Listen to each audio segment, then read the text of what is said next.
interview is being conducted for Inverkeithing People Making History Oral History Project. My name is Dr Sue Morrison and the respondent is Robert Gibson. This is the 26th of October 2021 and the interview is taking place in Inverkeithing Civic Centre. Thank you very much for agreeing to be interviewed for this project, Robert. Much appreciate you coming. I'm delighted to be here. For the record, would you please confirm your name? My name is Robert Gibson. And what is your age or just your year of birth? I was born in 1955, so I'm 66 years old. Thank you. Where were you born? I was born in the maternity hospital in Dunfermline. Was staying in Inverkeithing at that time. And where do you live now? I live in Kirkcaldy. How old were you when you left Inverkeithing? I was 32 when I left Inverkeithing. But you've always had connections? Yes. Just to give us a bit of background, could you tell me a wee bit about your family? I've got 4 sisters and 3 brothers. I'm the second oldest. John is the oldest. He's 5.5 years older than me. My sisters and brothers are younger than me. They came along fairly quickly one after each other, so we've got a big family, and they live.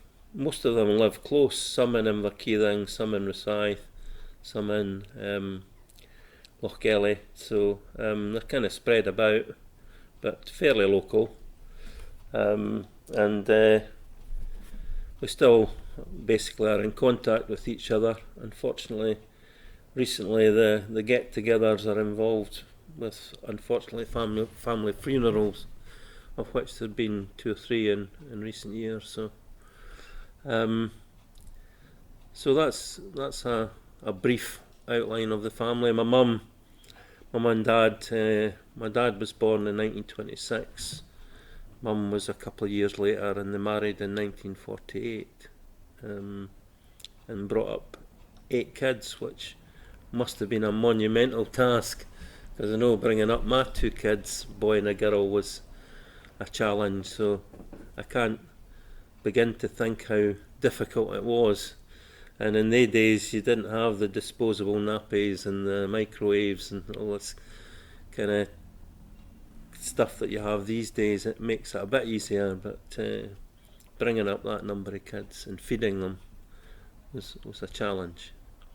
And I'll allude to that when we talk about the shipbreaking yard. On that, can you tell me what your parents did for a living? My dad worked in wards, the shipbreaking yard, and he did his military service, was in the paratroop regiment, and when the war ended he came out and started to work in Thomas Ward's, the shipbreaking yard in Inverkeithing. My mum was a mill worker. She worked in the paper mill, up to the point where she had John and then myself and then the rest of the kids. So spent a large proportion of her life looking after the family and being a housewife. And that's what happened in these days. The men tended to be the breadwinners and the women looked after the family, and that's essentially, you can imagine that bringing up 8 kids over that period of time, consumed a lot of her time and effort, and I've got to thank my mum for all she did in terms of the effort that went into bringing up all the kids and for them to go on and be pretty successful, all of them. So a great debt to my mum and dad for achieving that. Thank you. I don't suppose you know when your mum left work. Was it when she got married or when she started having children? When she started having children, yeah.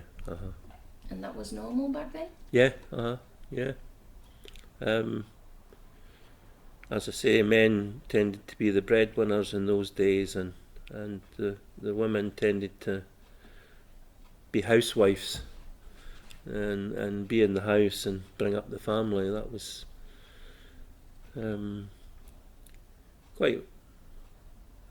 it was pretty regular for that kind of scenario to exist. Yeah.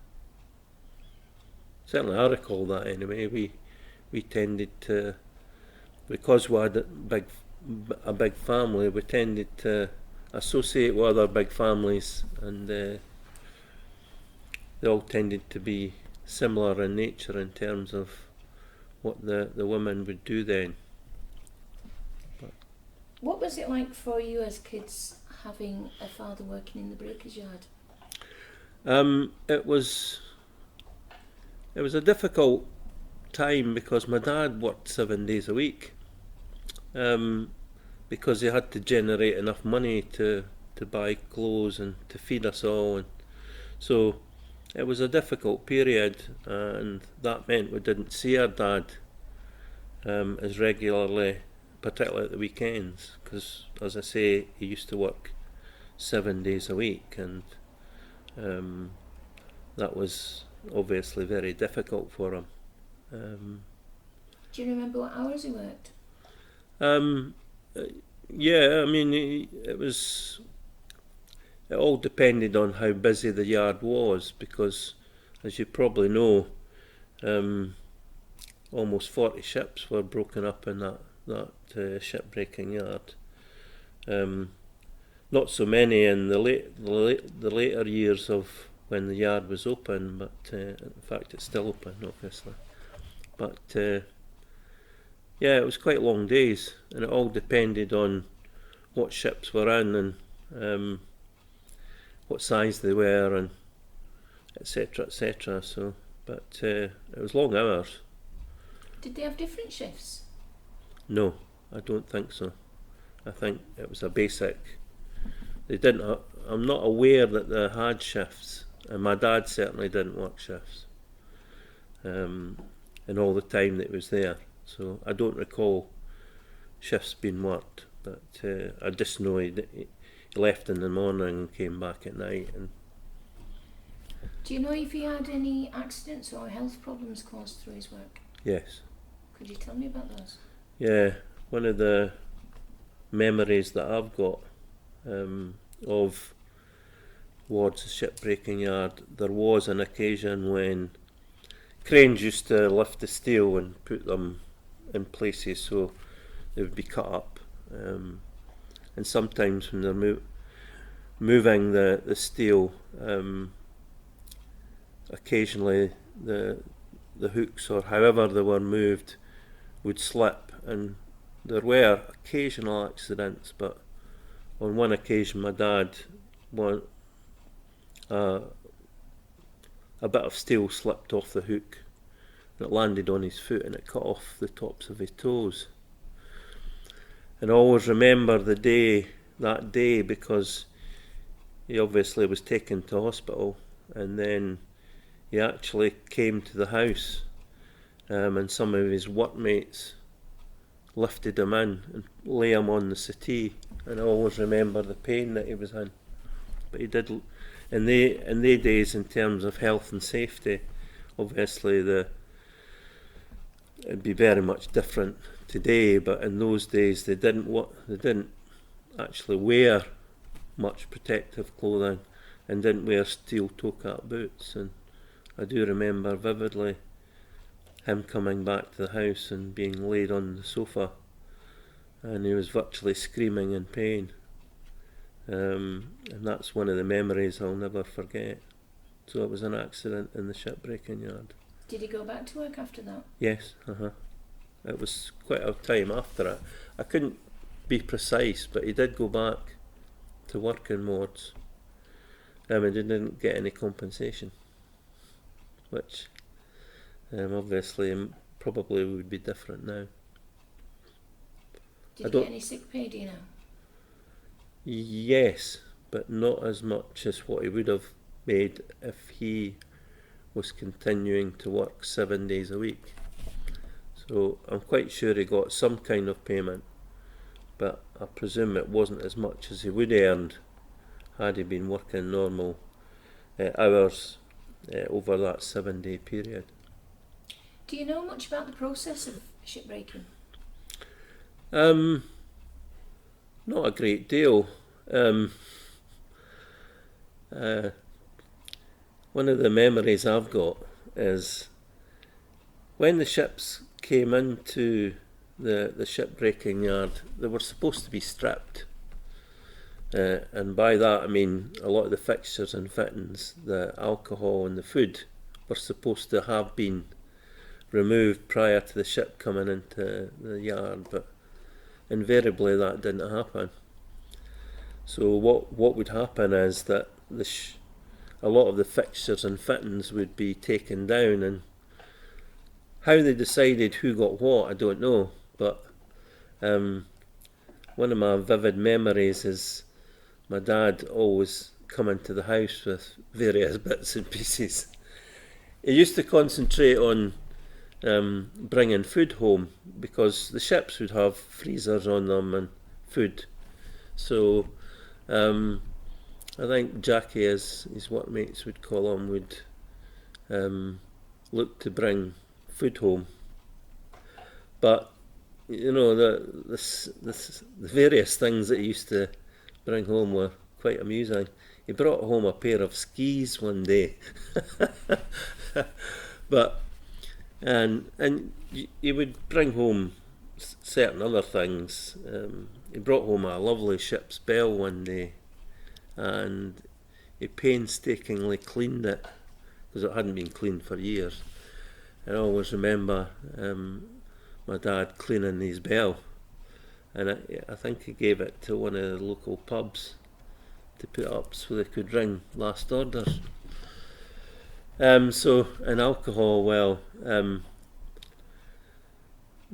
my dad used to tell me stories about the local customs officer. So when the ships came into the yard, the customs officer would appear. But of course, my dad and his workmates got to work out that when he would be there. So they would probably stash it on the ship and then remove it when they knew that the customs guy was not sitting along the end of the road under the bridge in his wee Mini. So these are kind of some of the things that I remember him telling me, that avoid the customs man. Although he did say one day that they tried to get away an agreement with him that if they slipped him some alcohol that he would turn a blind eye to what was going on. But I think he wanted to do his job, so they tended to avoid that route.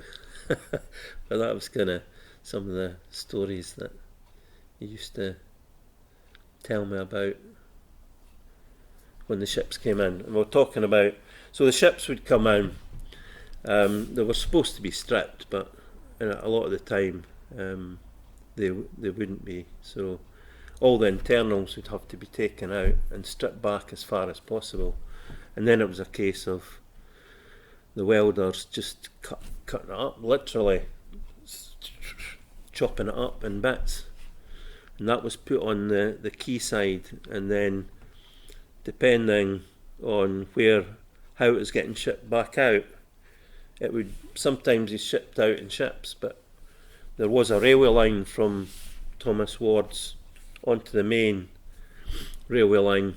It used to come just past the paper mill here.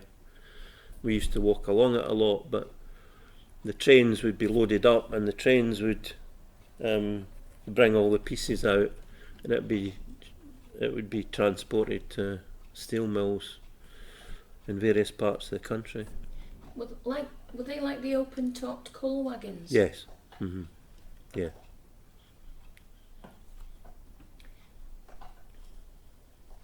How long did your dad stay there? Was it? Well, he worked there late 40s into late 70s. So he was there quite a lot of years. And as I say, he went on to work on the Fort Road Bridge. But was that different for you as kids, or were you all grown up and left by then? Well, I was born in 1955, so by the time my dad left the breakers yard, I was 20. But some of my brothers and sisters were in their early teens. So when he did move to work on the road bridge, some of them were still quite young and still at school. So they saw that change. It was good change because the rate of pay and the pension arrangements were really much better on the Forth Road Bridge with the Forth Ridge. It was a joint board, so with Fife and Lothian, but went to work on the bridge and very much better pay and conditions. Was that a main employer for the people around at that time? The shipbreaking yard? Well, both actually, the shipbreaking yard and also the Forth Road Bridge. No, the Forth Road Bridge didn't have all that many painters. I'm not sure how many employees worked in wards. There'd be quite a few, especially when there's more than one ship in. But they weren't big employers as such. They're very relatively small employers. And I would probably say it's in the dozens rather than hundreds. So who were the big employers at the time? The paper mill was a big employer. There's lots of people worked in the paper mill. Apart from that was the main employer, was the paper mill. A very big employer. I don't know if anybody knows how many people worked in there, but I do know lots of people that used to work there. And it tended to be families. You know, a lot of dads and sons worked in there, and possibly other members, female members of the family would do a lot of the counting and its dispatch and all that kind of thing. So the paper mill was the big employer in the town. What was Inverkeithing like as a community? It was great. I had a great childhood. I loved it. I used to stay up Hillfield Crescent. Lots of friends up there. We had good facilities in terms of the football pitch and various things up there, parks and walks as well. There's woods there. We used to play in the woods. And then in '66 we moved to the new estate, which at that time was called Spencerfield. And I see they're developing that estate even further. So originally, in fact I was originally born in Fraser Avenue in Inverkeithing, moved to Hillfield Crescent, moved to Eglinton Place, which was in Spencerfield, and again it's close to the woods, close to St David's Harbour and the beach.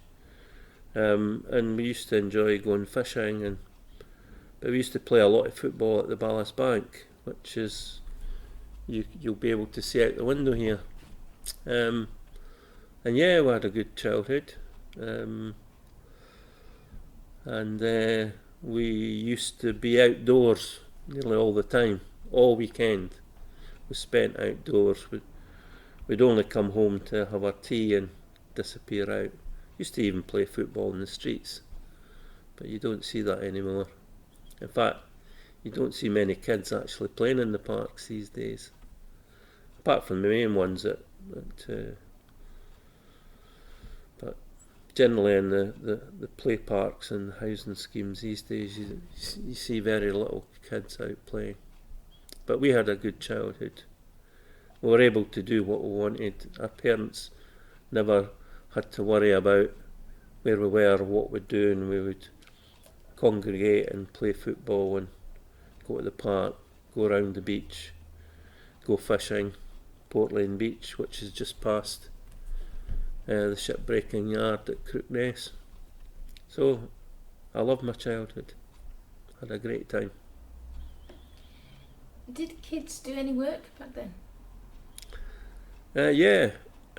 My first job when I was in my early teens was a paper boy in Dalgety Bay. So yeah, we used to go to potato picking. I remember staying up Hillfield, and it was a regular thing for young kids to do, was either go to the potato picking or go berry picking, or you were a paper boy or So there was all sorts of stuff that you could do, and that's what I done. I was a paper boy, but I supplemented that towards the end of summer when I used to go to the totty picking. What was that like? It was great, but it was such hard work, and obviously when you're not used to bending down and lifting baskets of potatoes onto the tractor, it was hard work. And I remember the gaffer, when we went to the potato picking, I think it was 22 yards he used to count out with his feet, and he used to and stick the marker in, and you used to think, oh my goodness me. So it was really tough going, but it was worth it at the end of the day when you got your wages, which obviously was the highlight of the week. But by the end of the week you were really tired, and it was the hardest form of work that I've ever had, I have to say. What did you do after school, work-wise?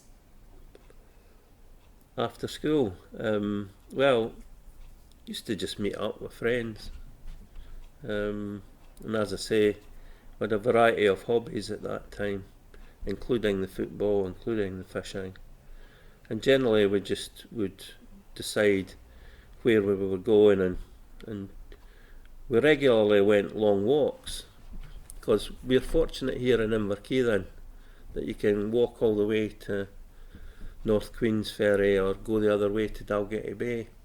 So a lot of the time we would spend walking along the beach and just going along the shoreline, sometimes catching crabs, looking in rock pools and all sorts of things. So we would,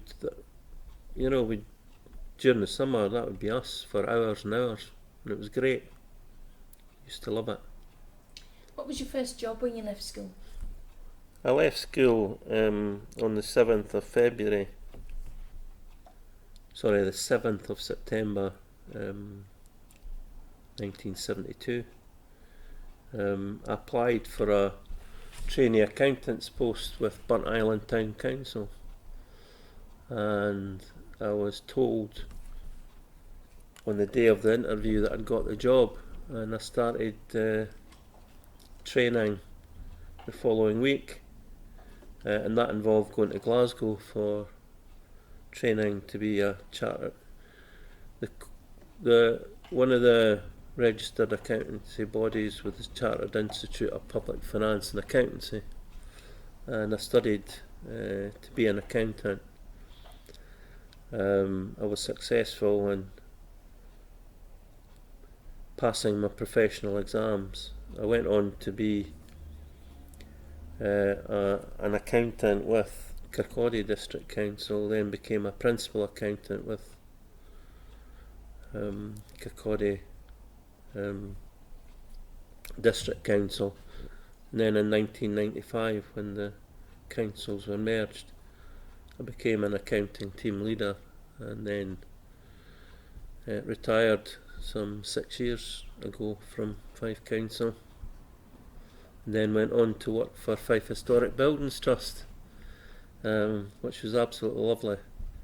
A lovely team, very interesting job working with them, and a lot of the projects were really excellent.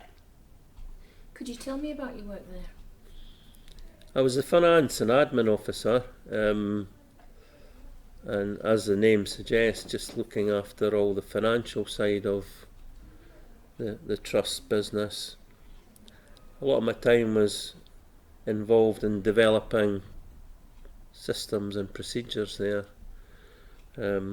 upgrading the finance system, looking at a lot of the accountancy issues that needed to be addressed, and as I say, dealing with a lot of updating of processes and procedures, and as well as being a handyman sometimes and helping out with some of the repairs that had to be done, and engaging with contractors to do certain works, and all sorts of routine stuff as well.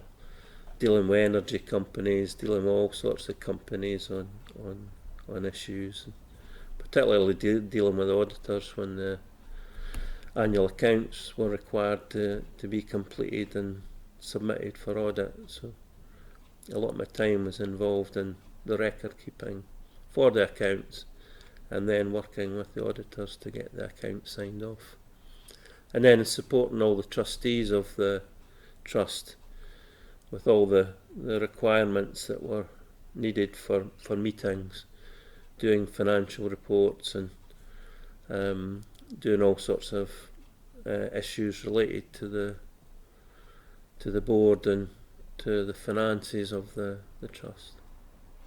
Did you enjoy that work? It was fabby, yes. Really enjoyed it.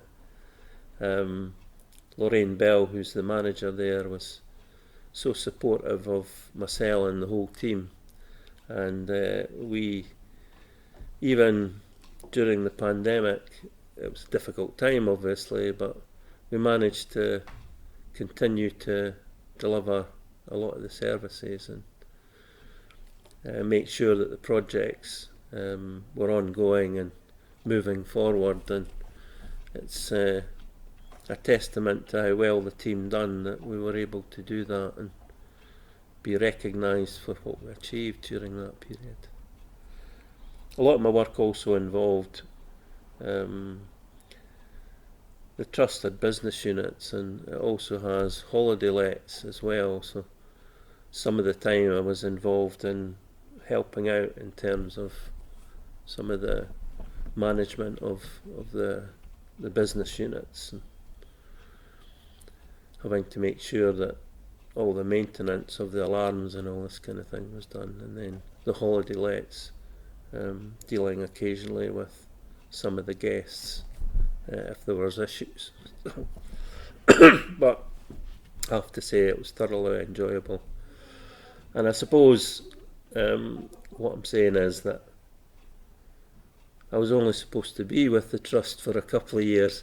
That was the idea. I left Fife Council, and I saw the job and I thought, I'm only 59. I fancy still I've got a couple of years in me.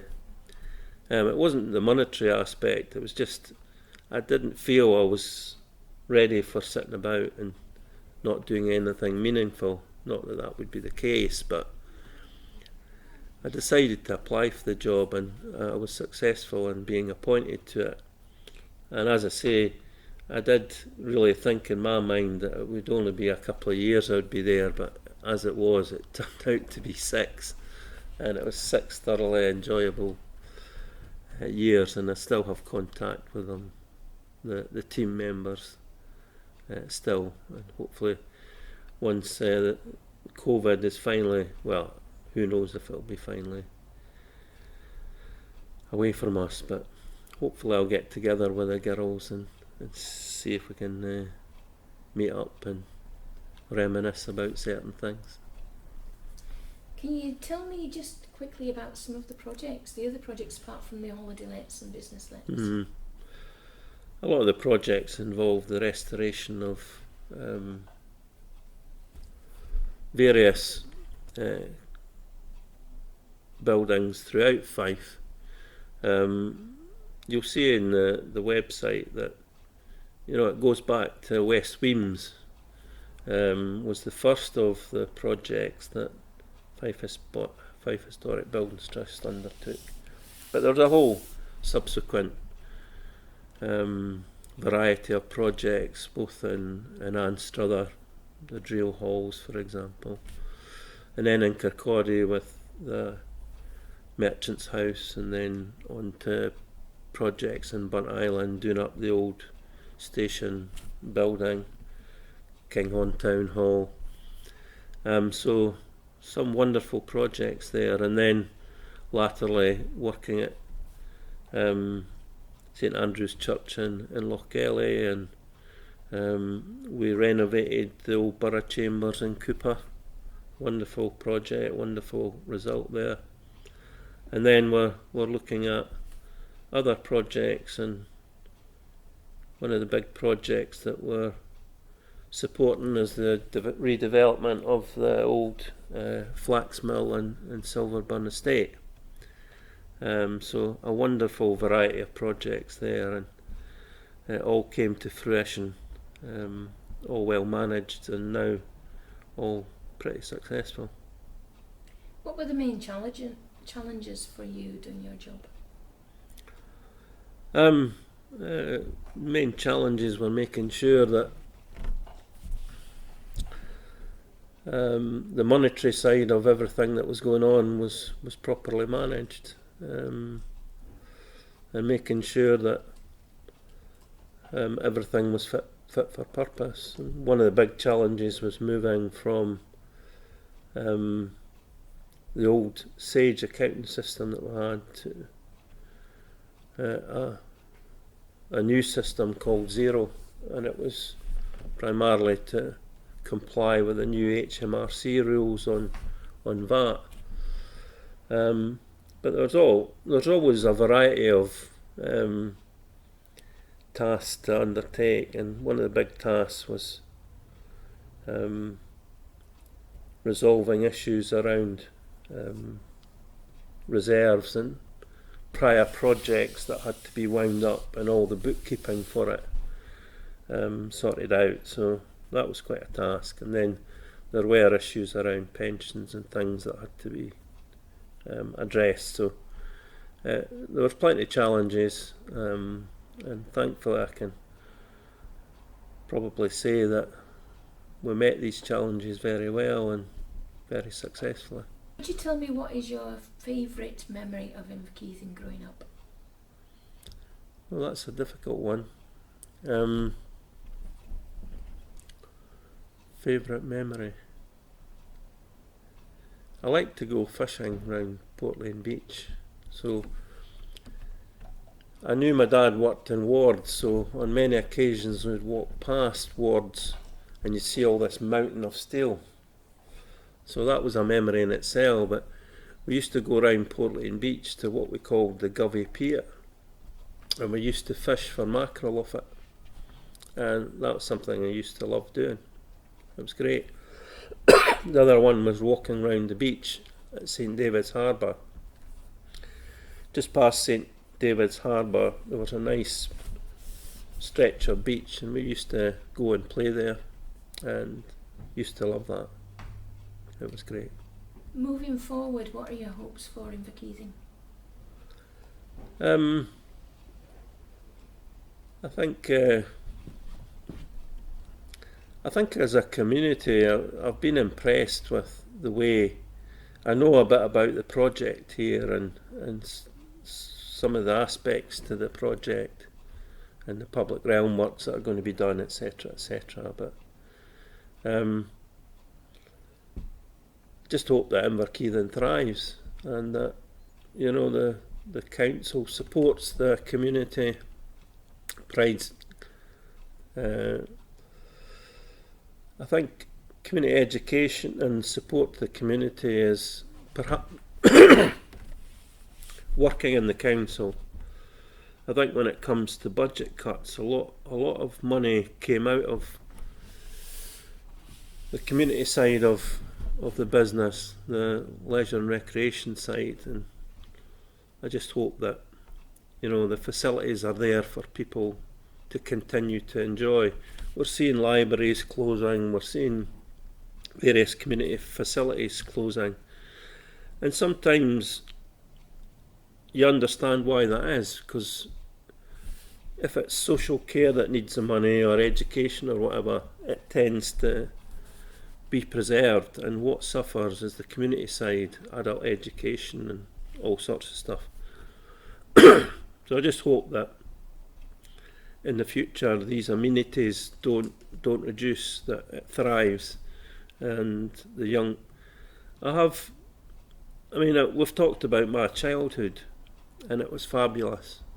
I'm not so sure it's so fabulous for the younger generation just now, because there's not a lot for them to do sometimes, and we really need to think about how we support the younger generation and get them away from sitting in the house playing their games on their phones. I used to love going out to the discos and the nightclubs and enjoying myself, but it doesn't seem to happen very much nowadays. And, a lot of these facilities are closing. Robert, thank you very much. That's all of my questions. Is there Great. anything you would like to add? No, I think we've covered everything. Just about Inverkeithing paper mill. My memories of the ships coming into the harbour with the esparto grass, which is used in the paper making process. And the effluent, because it wasn't very nice at all, and it really was really quite a smelly town sometimes. If the weather was really good, you could smell the effluent that was coming off the paper making process, and you'll see the mud and slime that's in the bay there, and that built up over many years, I think, partly because of the paper making process. But that's one thing I'll not ever forget, was the smell. Thank you very Okay. much, Robert. It's been Cheers. a pleasure. Thank Thanks. you.